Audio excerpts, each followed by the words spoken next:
housed a deep-sea submersible hardened to withstand the steel-crushing water pressure at depths of greater than 8,000 meters. In his 5 years of captaining the Dragon, Li Jie had used the two-man mini-sub to tap undersea fiber-optic lines, install surveillance devices in enemy ports, monitor undersea weapons tests, and in one case, still discussed in the hushed tones the exploit deserved, beacon an American Ohio-class boomer submarine.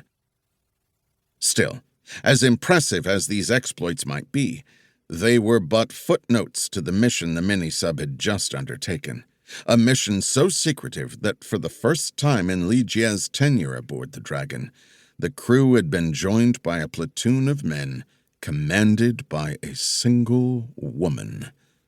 Armed men.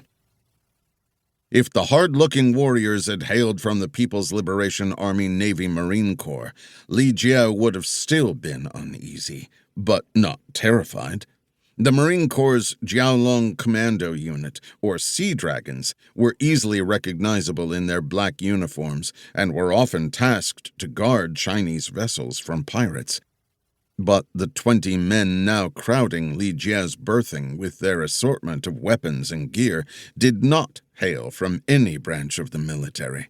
Instead, they were a detachment from a private security company known only by the English initials HAZ. The men were mercenaries, killers for hire. And while Li Jie and his crew had performed what at first blush had been deemed an impossible mission with the ease and professionalism for which they'd become known, the operation was not yet complete. As the woman with the quiet voice had made clear, until the Dragon was safely back in harbor and the contents of the ship's vault transferred ashore, Li Jie and his crew were on war footing. "Have they seen us?" the woman said, her quiet voice the whisper of steel on leather. Li Jie paused, considering his answer.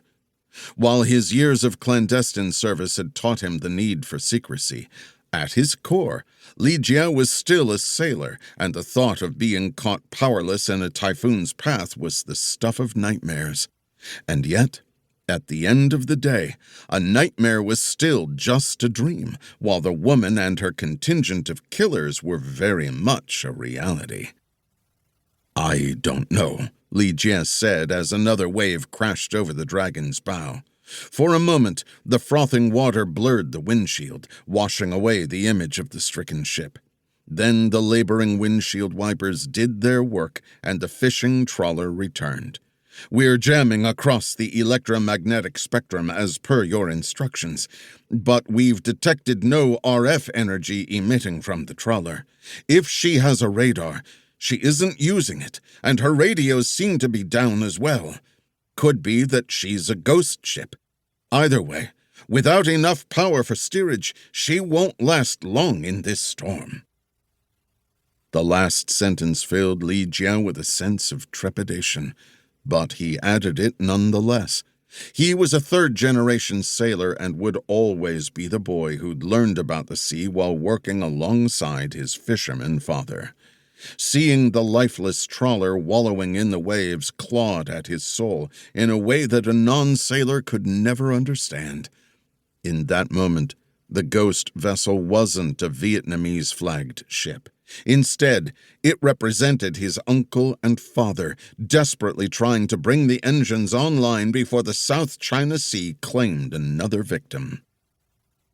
The slight woman with the bone-white hair and the power of life and death in her soft voice tapped long, elegant fingers on the faux wood dashboard. Her emotionless eyes tracked the ailing trawler. She'd begun to speak when a signal light flashed from the trawler's bridge, interrupting her. "Engines disabled. Taking on water. Need assistance. Urgent."